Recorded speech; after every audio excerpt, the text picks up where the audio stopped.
Assalamu alaikum. My name is Jasmine Mirza and you are watching the Biological Tutor. In this channel, I give the complete lecture of FSC Biology syllabus. So please like and subscribe my channel. आज के topic की तरफ चलते हैं। आज हमने fourth chapter को start किया है। इसका लेक्चर नंबर 1 है। लेक्चर है आज का हमारा cell theory and cell history. इसमें हम हिस्ट्री को देखेंगे और देखेंगे कि सेल थ्योरी क्या चीज़ है।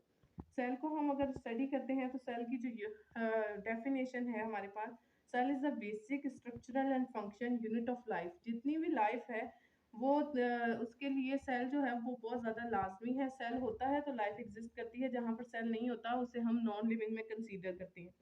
तो हमने जब इसका मॉलिक्यूलर ऑर्गेनाइजेशन को स्टडी किया तब हमने देखा था कि सेल जो है ऑर्गेनेलिस से मिलके बनता है। ऑर्गेनेलिस मॉलिक्यूल से और एटम मॉलिक्यूल बनाते हैं, फिर ऑर्गेनेलिस और फिर सेल बनता है, जो कि एक मेन पॉइंट है, एक मेन स्टेज होती है किसी भी लाइफ की। तो ये हमारे पास सेल की डेफिनेशन है। इसके बाद अगर हम हिस्ट्री को देखें कि अगर हमने किस तरह सेल को डिस्कवर किया था, तो जो पहले हमारे पास इस तरह के टूल्स नहीं थे, इस तरह की हमारे पास मशीनरी है, इस तरह के माइक्रोस्कोप नहीं थे जो हम सेल के स्ट्रक्चर को सही तरह स्टडी कर सकते। इसके लिए तो इस तरह आहिस्ता आहिस्ता सेल का स्ट्रक्चर जो है वो हमें पता चलता गया, उसमें चेंजिंग आती गई, थोड़ा थोड़ा करके हमें पता चला। तो सबसे पहले हमारे पास जो साइंटिस्ट हैं,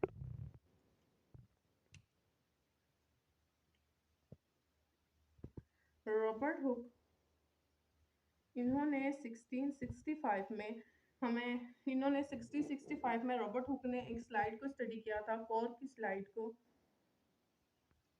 कॉर्क स्लाइड को इन्होंने जब स्टडी किया, इन्होंने जो अपना माइक्रोस्कोप बनाया था, कंपाउंड माइक्रोस्कोप,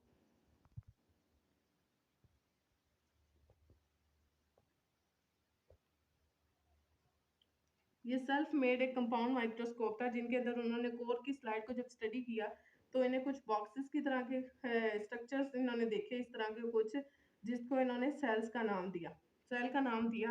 ये सबसे पहले रॉबर्ट हुक ने 1665 में कुछ स्ट्रक्चर्स कोर की स्लाइड पे देखे थे, बॉक्स लाइक स्ट्रक्चर, जिसे अपने कंपाउंड माइक्रोस्कोप में जिसे उन्होंने सेल का नाम दिया।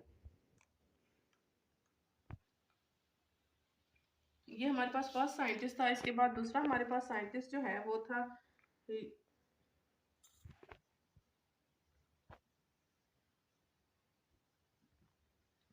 सेकंड नंबर पर हमारे पास साइंटिस्ट है लॉरेंस ओकेन ने 1805 में अपना कॉन्सेप्ट दिया। इन्होंने कहा कि जितनी भी लाइफ है, जितने भी लिविंग ऑर्गेनिज्म है, वो सब सेल से बने होते हैं। ऑल लिविंग ऑर्गेनिज्म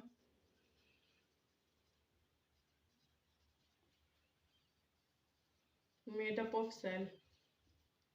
ये कॉन्सेप्ट दिया था लॉरेंस ओकेन ने 1805 में। उसके बाद नेक्स्ट हमारे पास थर्ड नंबर पे साइंटिस्ट थे, ये थे लमार्क।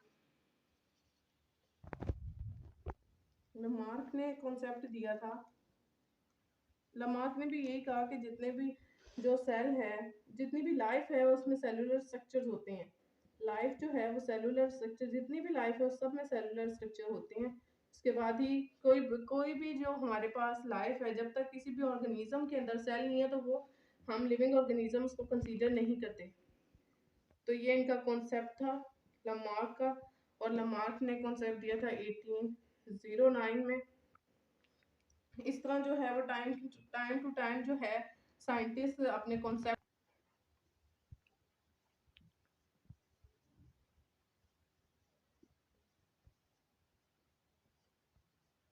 नेक्स्ट हमारे पास है रॉबर्ट ब्राउन ने अपना कॉन्सेप्ट दिया था 1831 में। रॉबर्ट ब्राउन ने कॉन्सेप्ट जो है वो न्यूक्लियस का कॉन्सेप्ट दिया। इन्होंने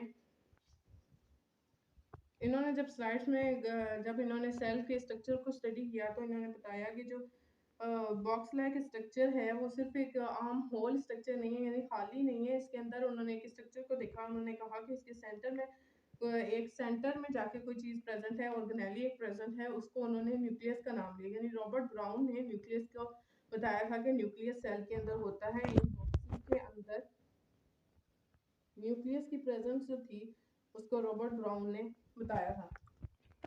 नेक्स्ट हमारे पास दो साइंटिस्ट थे, शील्डन एंड शियान। उन्होंने जो है वो सेल थ्योरी का कॉन्सेप्ट दिया। ये 1830 1808 से लेकर 1839 में, यानी इन 2 ईयर्स में जो है वो 2 साइंटिस्ट थे, एक बॉटनिस्ट था और एक तो जो था वो जोलॉजिस्ट था। तो इन्होंने सेल थ्योरी का कॉन्सेप्ट दिया। इन्होंने कहा कि सेल, इसमें इन्होंने जो सेल थ्योरी में बातें बताई थी वो इन्होंने कहा कि न्यूक्लियस के अराउंड जो है जो एक मटेरियल है उसे कहते हैं साइटोप्लाज्म। साइटोप्लाज्म का नाम दिया गया, यानी साइटोप्लाज्म के बारे में बताया। न्यूक्लियस के बारे में तो हमें पहले पता चल चुका था। इसके अलावा इन्होंने बताया था सेल मेम्ब्रेन का, और सेल वॉल के बारे में भी बताया कि प्लांट सेल जो है उनके अंदर एक एक्स्ट्रा वॉल होती है आउटर कवरिंग पे, जिसको हम सेल वॉल कहते हैं।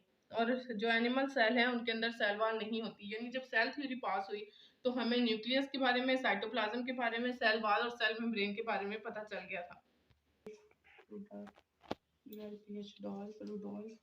शुरू कर।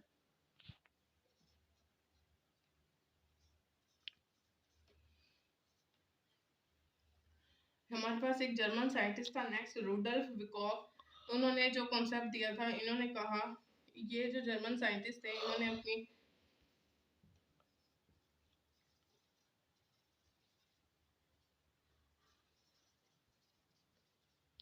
इन्होंने ये एक थी वो जो अपनी ज़बान में इन्होंने एक कहा कि ओमनी सेलुलाए सेलुलोज, यानी जितने भी सेल जो है वो रीजनरेट होते हैं पिछले सेल से, यानी कि प्री एग्जिस्टिंग सेल जो हैं उनसे सेल बनते हैं। कैसे बनते हैं, हमने पढ़ा है कि सेल डिवीजन के अंदर एक सेल डिवाइड होकर 2 सेल बनाता है। तो जो पिछले सेल्स हैं वो जो है नए सेल्स बनाते हैं। कॉन्सेप्ट रुडल्फ ने दिया था। Cell come from pre existing cell, यानी कि जब हम देखते हैं ग्रोथ के प्रोसेस में तब भी वो सेल कहाँ से आ रहे हैं, जो सेल पहले से प्रेजेंट है वो डिवाइड करते हैं और जो नए सेल बनाते हैं। इस तरह अगर बाउंडेड का प्रोसेस हम देखते हैं, कोई कहीं पे हमें लग गई है और वहाँ पे बाउंड हो रही है, तो वहां पर भी जो नए सेल आ रहे हैं वो पिछले सेल जो प्री एग्जिस्टिंग सेल है वहां से वो डिवाइड करते जाते हैं और नए सेल बनाते जाते हैं। तो ये कॉन्सेप्ट रुडल्फ ने दिया था कि जितने भी सेल्स हैं वो पिछले सेल से आते हैं। इसके बाद इस दौर में जो है ए बायोजेनेसिस और बायोजेनेसिस का कॉन्सेप्ट जो है रूट पे था, इसकी डिस्कशन बहस। ए बायोजेनेसिस और बायोजेनेसिस, ए बायोजेनेसिस और बायोजेनेसिस के कॉन्सेप्ट को अगर हम देखें, ए बायोजेनेसिस का कॉन्सेप्ट ये है कि लिविंग ऑर्गेनिज्म जो होते हैं वो नॉन लिविंग बॉडी से भी बन जाते हैं, नॉन लिविंग बॉडी से जनरेट कर प्रोड्यूस हो जाते हैं। और बायोजेनेसिस का कॉन्सेप्ट था ये था कि जो लिविंग ऑर्गेनिज्म है, लिविंग ऑर्गेनिज्म हमेशा लिविंग ऑर्गेनिज्म से ही प्रोड्यूस होते हैं।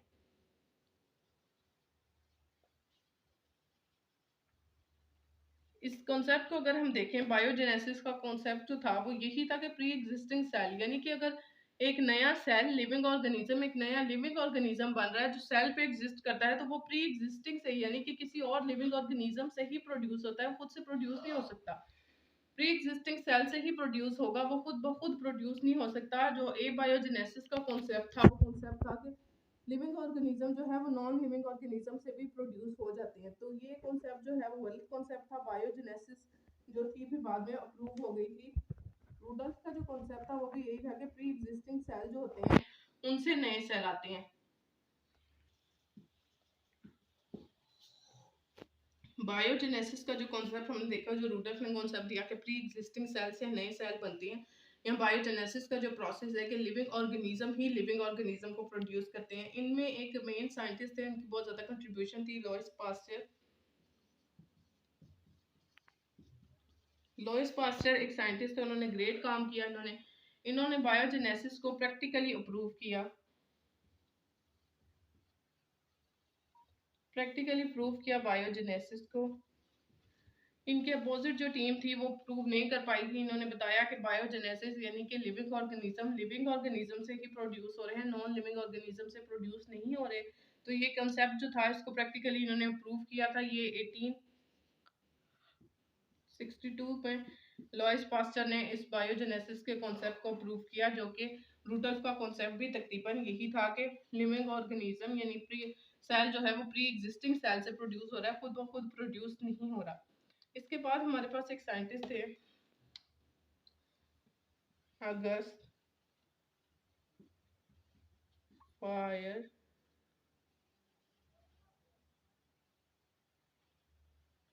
फर्लसमैन, अगस्त फर्लसमैन, उन्होंने कॉन्सेप्ट दिया 1818 में। 1818 में ये जो है वो एवोल्यूशनरिस्ट थे। इन्होंने कहा कि जो सेल जो हैं वो एक दूसरे से बहुत ज़्यादा नेचर में मिलते हैं, मतलब कि एक ही एंसेस्टर है हमारा, उनसे ही सारे सेल प्रोड्यूस हुए, इसलिए सेल एक दूसरे से बहुत ज़्यादा सिमिलैरिटीज सेल में पाई जाती हैं। जो सिमिलैरिटीज इन्होंने बताई वो थी एटीपी, यानी कि हर सेल के अंदर एटीपी प्रोड्यूस हो रही है, हर सेल के अंदर प्रोटीन बनने का प्रोसेस होता है, रिस्पायरेशन का प्रोसेस होता है, और हर सेल के अंदर ही डीएनए प्रेजेंट होता है एज अ जेनेटिक मटेरियल। तो ये कॉन्सेप्ट जो है इन्होंने कहा कि जितने भी सेल्स हैं वो प्री एग्जिस्ट, जो सेल्स हैं वो एक दूसरे से बहुत ज़्यादा सिमिलैरिटीज रखते हैं, इसलिए क्योंकि वो एक ही एंसेस्टर से प्रोड्यूस हुए हैं। तो ये हमने कुछ साइंटिस्ट की कंट्रीब्यूशन पढ़ी कि किस तरह जो है वो साइंटिस्ट आते गए और फिर उन्होंने अपनी अपनी जो है वो थ्योरीज दी, अपने अपने कॉन्सेप्ट पास किए, और फिर इस तरह कंप्लीट स्ट्रक्चर जो है सेल का वो सामने आया, यानी सेल थ्योरी जो है वो उस तरह बनी।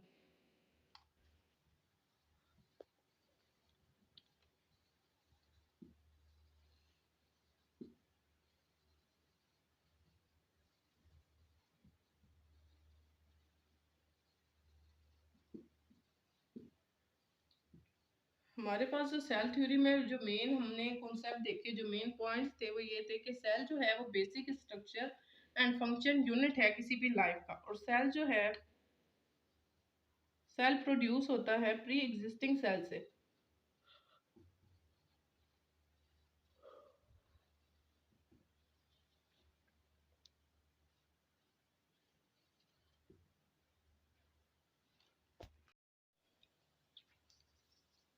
All living organism are made up of sales.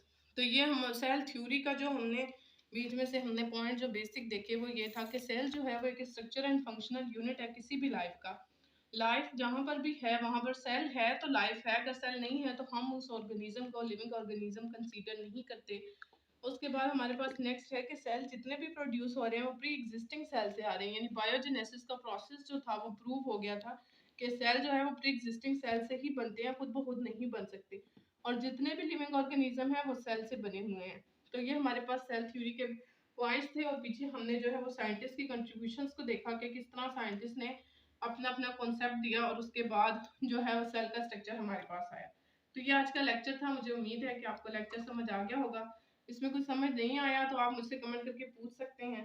मेरे चैनल को सब्सक्राइबर की बहुत ज़रूरत है, प्लीज़ प्लीज़ इसे सब्सक्राइब करें। Thank you.